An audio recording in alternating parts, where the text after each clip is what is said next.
Something special about Smith విగిల్స్వర్త్ ఏంటిదంటే ప్రతి 15 నిమిషాలకి ఆయన బైబిల్ చదవకుండా ఉండలేరంట.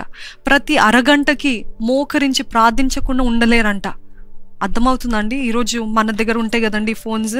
ఈ ఫోన్స్ తీసుకొని మనందరికీ ఒక హ్యాబిట్ ఏంటిదంటే ఏం పని లేదా, డాక్టర్ దగ్గరికి వెళ్ళాలా, లేకపోతే ఎక్కడికైనా వెళ్ళాలా, బయటికి వెళ్ళాలా, టైం పాస్ ఏంటి, ఫోన్ పెట్టుకొని స్క్రోలింగ్ చేయాలి, అక్కర్లేనివి చూడాలి, నవ్వుకోవాలి, సినిమాలు చూడాలి, పుకార్లు వినాలి, ఇవన్నీ చూడాలి, అయిపోయింది, పక్కన పెట్టేస్తాం ఫోన్ కదండి.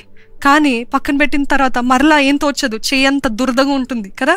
మరలా తీసుకోవాలి, మళ్ళీ ఫోన్ పట్టుకోవాలి, మళ్ళీ ఏమైనా చూడాలి, ఏమైనా కొత్తది ఉందా తెలుసుకోవాలి, చెత్తదుందా చూడాలి, పాపంలో పడాలి, రిగ్రెట్ అవ్వాలి, మళ్ళీ బయటికి రావాలి. ఇదే కదా, this is the cycle that has become.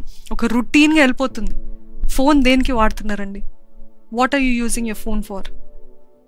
ఈరోజు దేవుడు మీకు చెప్పదలుచుకుంది ఏంటిదంటే స్మిత్ విగిల్స్వర్త్ 15 నిమిషాలు కూడా, ప్రతి 15 నిమిషాలకి ఆయన బైబిల్ చదువుతారంట. ప్రతి అరగంటకి మోకరించి. అదే ఆయన జీవిత, ఆయన సేవ వర్ధిలింపుకి ఒక రహస్యం. That was the secret. World wide famous అయ్యారు ఎవరు అని అంటే స్మిత్ విగిల్స్వర్త్. గొప్ప గొప్ప చనిపోయిన వారిని సహితము లేపగలిగాడు స్మిత్ విగిల్స్వర్త్. దేవుని బట్టి, దేవుని కృపను బట్టి, దేవుని శక్తిని బట్టి. ఎందుకంటే అంతగా దేవునితోటి నడిచాడు, అంతగా దేవుని వాక్యంలో సమయాన్ని గడిపాడు, అంతగా దేవునితో పాటు జీవించారు. కాబట్టి ఈరోజు అటువంటి రీతిగా ఉంటామా? I want to give you a challenge. మీరందరూ కూడా ఒక హ్యాండీ, ఒక పాకెట్ బైబిల్ కొనుక్కోండి.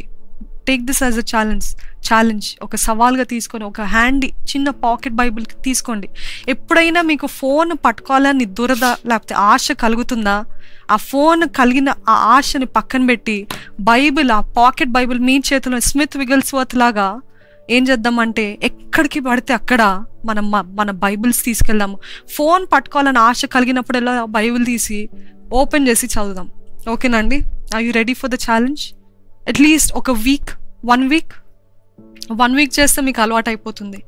1 week take it as a challenge. Instead of phone, అది చూడాలి అనే ఆ మనస్సు, లేకపోతే ఆ ఇన్స్టాగ్రామ్, ఆ ఫేస్బుక్ వెతకాలి అనే ఆ మనసు, ఆ వీడియోస్ యూట్యూబ్ చూడాలనే మనసు వచ్చినప్పుడే వెంటనే బైబిల్ తీసి ఏ వాక్యమైనా వాట్ ఎవర్ ఆ వాక్యం తీసి చదవండి. I'm telling you, God will do wonders in your life. అద్భుత కార్యాలు దేవుడు చేస్తాడండి. Just take it as a challenge. అద్భుత కార్యాలు మీ జీవితంలో జరిగిస్తాడు. Take it as a challenge. ఆయనకి ఒక సవాల్ వేస్తారంట. స్మిత్ విగిల్స్వర్త్ గారే ఒక సవాల్ వేస్తారంట, ఒక ఛాలెంజ్ వేస్తారంట. ఆయనతో ఉన్న వారందరికి చెప్పారంట, ఎప్పుడైనా నేను బైబిల్తో లేని సమయము నువ్వు చూసావా అని అడిగారంట. అడిగితే ఎప్పుడు చూడలేదన్నారంట. ఒకవేళ అటువంటి పరిస్థితిలో నేనుంటే నేను నీకు 5 పౌండ్స్ ఇస్తాను. అప్పుడు 5 పౌండ్స్ గొప్పలేండి. నేను నీకు 5 పౌండ్లు ఇస్తాను. ఎప్పుడైనా నన్ను నా చేతిలో బైబిల్ లేకుండా ఉన్న పరిస్థితి, ఆ సమయం, ఆ సందర్భం ఎప్పుడైనా చూస్తే నేనే నీకు 5 పౌండ్లు ఇస్తాను అని సవాల్ చేస్తారంట. నిజంగా తన జీవిత కాలం అంతా he was inseparable from the Bible, from the word of God. ఎప్పుడు చూసిన ఆయన వస్త్రధారణ, ఆయన తయారైన వెంటనే పక్కన తన చేతిలో బైబిల్ ఉండాలంట. ఆయన వస్త్రధారణ ఇంకా పరిపూర్ణంగా అనిపించేది కాదంట ఎప్పుడైనా ఆయన చేతిలో బైబిల్ లేకపోతే. He would only feel complete in his dressing when he has a Bible in his hand. ఆయన చేతిలో బైబిల్ అంటే అంత ఆశ, అంత ఆసక్తి, ఆయన ఆ తృష్ణ చూడండి, బైబిల్ చదవాలని. ఏంటి అన్న అడిగారంట, ఏంటి, why do you love Bible so much అంటే, మొదట ఇందాక చెప్పాను కదా, it will make me clean then I am అని ఒకటి చెప్పారు. ఇంకోటి ఇది ఏంటిదంటే, దేవుడు నాకు చదువుకునే వరం ఇచ్చాడు కదా. ఇన్ని సంవత్సరాలు చిన్నప్పటి నుండి నాకు చదువులేదు, ఆ చదవటం ఎలాగో తెలియదు. ఇప్పుడు చదవటం నేర్చుకున్నాను కాబట్టి ఆ వరము నేను మ్యాగజైన్స్కి, న్యూస్ పేపర్స్కి, స్టోరీ బుక్స్కి, ఆర్టికల్స్కి, వాటికి నేను ఏది వాడను, అన్నిటికంటే బెస్ట్ వర్డ్స్ ఉన్న బైబిల్కే వాడతాను అని చెప్పారంట. హల్లెలూయా. ఈరోజు అట్టి రీతిగా మనం ఉండాలి. ఆయన అన్నారంట, ఆయన అనేకసార్లు ప్రయత్నించారు కూడా అంట. క్రిస్టియన్ స్టోరీ బుక్స్ లేకపోతే క్రిస్టియన్ నావెల్స్ చదువుదామని ప్రారంభించారంట. కానీ దాంట్లో లోతు లేనందున, దాంట్లో డెప్త్ లేనందున, దాంట్లో సరిగ్గా they was something missing in that, they was power missing in that అని తెలుసుకొని అన్నీ డిసైడ్ చేసుకున్నారంట. ఇంకా ఏం మాత్రం నేను వేరే బుక్కే వెళ్ళను, the best book is the Bible, I will read only the Bible అని నిశ్చయించుకున్నారంట. ఆఖరి వరకు ఆ బైబిలే చదివారంట. ఈ రీతిగా మనం కూడా, ఆ రోజులో అయితే న్యూస్ పేపర్స్ ఉన్నాయండి, ఆ రోజు అంటే మ్యాగజైన్స్, ఈ రోజు మనకు అన్ని చేతుల్లో ఉన్నాయి. కాబట్టి take this as a challenge. మీరు దేవునితో ఒక మొక్కుబడి చేసుకోండి, దేవా నాకు ఫోన్ చూడాలని ఆశ పుట్టినప్పుడెల్లా నేను బైబిల్ చదువుతాను.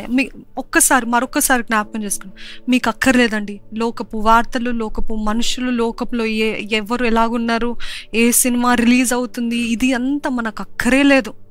ఏం జరగబోతుంది, లోకం అంతంకి వస్తుంది అక్కర్లేదు. దేవుడే మీకు బయలుపరుస్తాడు. మీరు దేవునితోటి సంబంధం కలిగి ఉంటే, సహవాసం కలిగి ఉంటే. You want to know things of the world, God will only show it to you.